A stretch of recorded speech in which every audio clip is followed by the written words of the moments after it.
Hi hello வணக்கம். இன்னைக்கு ஆந்திரா பருப்பு பொடி எப்படி செய்வது மேடம் கிட்ட கேட்டு தெரிஞ்சுக்கலாம். பாருங்கள். 150 பொட்டுக்கடலை, 150 பொட்டுக்கடலை, அதுக்கு வேண்டிய காஞ்ச மிளகாய் ஒரு 10 போட்டுக்கலாம். அதுக்கு போதும். காரம் ரொம்ப காரம் எல்லாம் பிடிக்காது பொட்டுக்கடலை. இதுக்கு பூண்டு, உரிச்ச பூண்டு ஒரு 50 கிராம், கொஞ்சம் ஜீரகம், தேவையான உப்பு. முதல்ல எண்ணெய் இல்லாமல் இதை வறுக்கணும். எண்ணெய் இல்லாமல் காஞ்ச மிளகாய் வறுத்துட்டு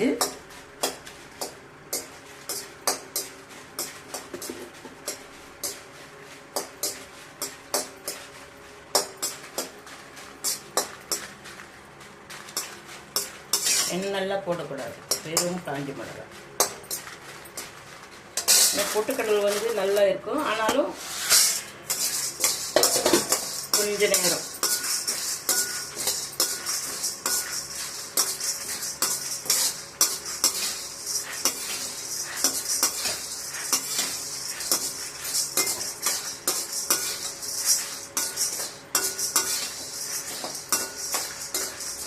போதும்.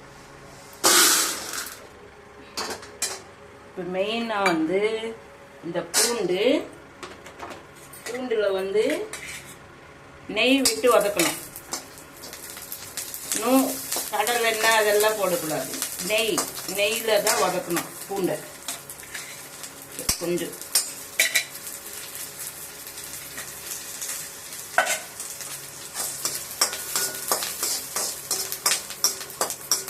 நல்லா ப்ரௌன் கலராக வர வரைக்கும் இது வதக்கணும்.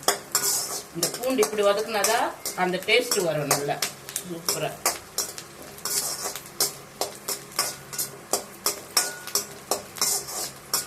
இது லாஸ்ட் வரைக்கும் பாருங்க வீடியோ, அப்பதான் உங்களுக்கு நல்லா புரியும். உங்களுக்கு என்னென்ன பச்சடி வேணுமோ, என்ன பவுடர் வேணுமோ நீங்க கேட்டீங்கன்னா நான் பண்ணி உங்களுக்கு காட்டுறேன்.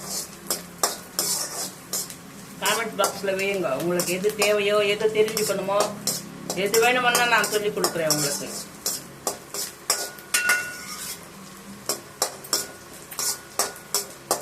நல்லா இருக்கா இல்லையான்றது சாப்பிட்டுட்டு, செஞ்சு சாப்பிட்டுட்டு காமெண்ட் பாக்ஸில் காமெண்ட் சொல்லுங்க.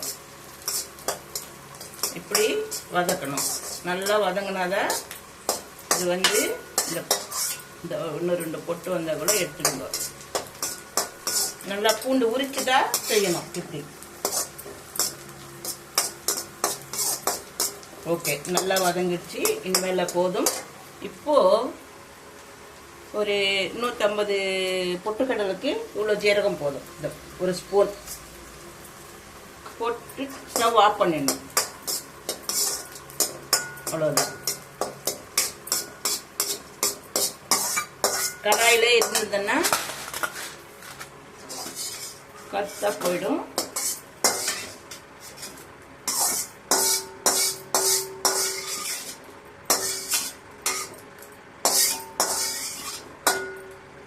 அவ்வளோதான்.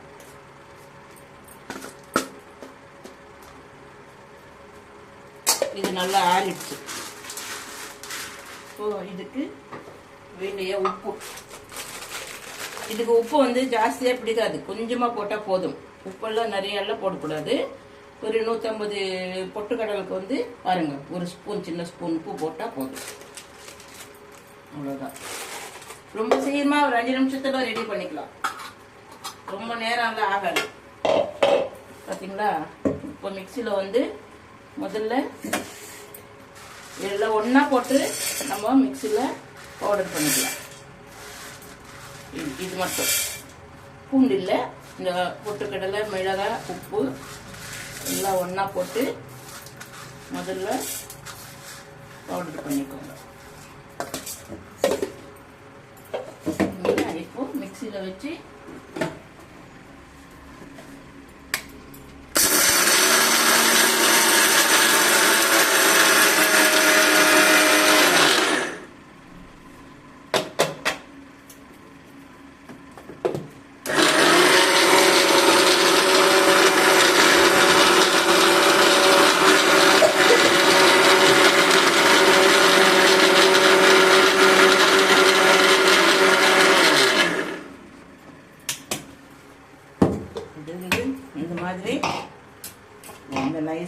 அரைச்சிக்கணும். இப்போ இந்த பூண்டும் இந்த ஜீரகம்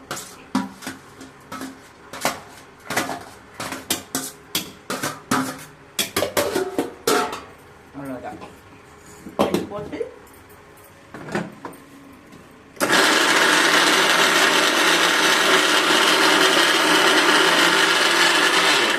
ஒரு நிமிஷம் போதும், ஒரே ஒரு நிமிஷம். பார்த்தீங்களா, இதுதான் ஆந்திரா பருப்பு பொடி. பார்த்துக்கோங்க.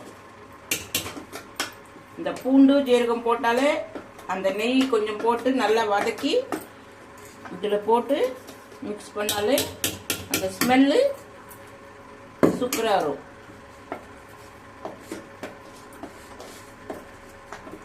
சூடான சாதத்தில் இந்த பருப்பு பொடி கொஞ்சம் போட்டு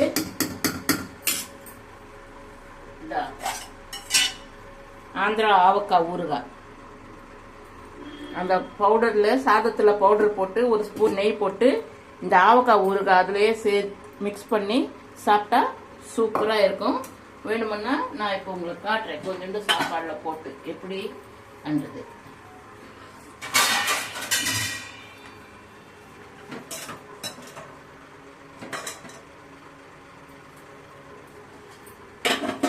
இது வந்து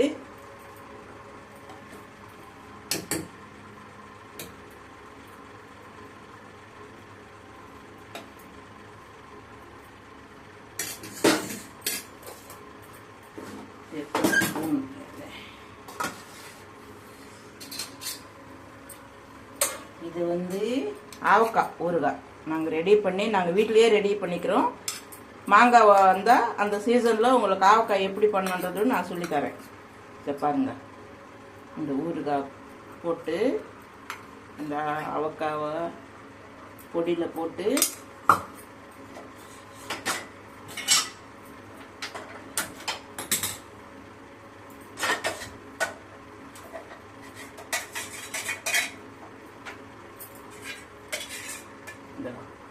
இந்த நெய்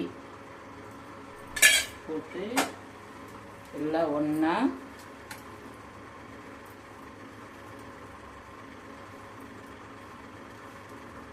நிறைய பேர் ஆந்திரா ஹோட்டலுக்கு போனால் இந்த ஆவக்காய் இந்த பருப்பு பொடி நல்லா இஷ்டமாக விரும்பி சாப்பிடுவாங்க. இப்படி பிசைஞ்சு இந்த ஆவக்காய் வந்து பக்கத்தில் வச்சுக்கணும். இந்த மாங்காய் இந்த பூண்டு வந்து அதுலேயே போட்டு சாப்பிடுங்க, நல்லா இருக்கும். இப்போ இதனுடைய டேஸ்ட் வந்து சூப்பராக இருக்கும். பாருங்கள் எப்படி இருக்குன்னு. உங்களுக்கு ஆவக்காய் போட்டு பிசைஞ்சு சாப்பிட பிடிக்கலன்னா வெறும் பருப்பு பொடி நெய் போட்டு கூட சாப்பிட்டுக்கலாம், அது உங்களுடைய விருப்பம். சிலர் வந்து காரக்குழம்பு கூட ஊற்றிக்குவாங்க, அதெல்லாம் அந்த அளவுக்கு டேஸ்ட் இருக்காது. இந்த பொடியில் வந்து ஆவக்காய் மிக்ஸ் பண்ணிக்கலாம். அப்படி இல்லைன்னா வெறும் பொடி போட்டு சாதத்தில் பிசைஞ்சு ஆவக்காய் பக்கத்தில் வச்சுக்கிட்டு தொட்டு தொட்டு கூட சாப்பிட்டுக்கலாம், அது உங்களோட விருப்பம். சூப்பராக இருக்கும். ஃபுல்லாக பார்த்து நீங்கள் செஞ்சு சாப்பிட்டுட்டு கமெண்ட் வைங்க. Okay, thank you. பார்த்தீங்க இல்லையா, மேடம் சொன்ன மாதிரி செஞ்சுட்டு சாப்பிட்டு நீங்கள் கமெண்ட் பண்ணுங்க. தேங்க்யூ.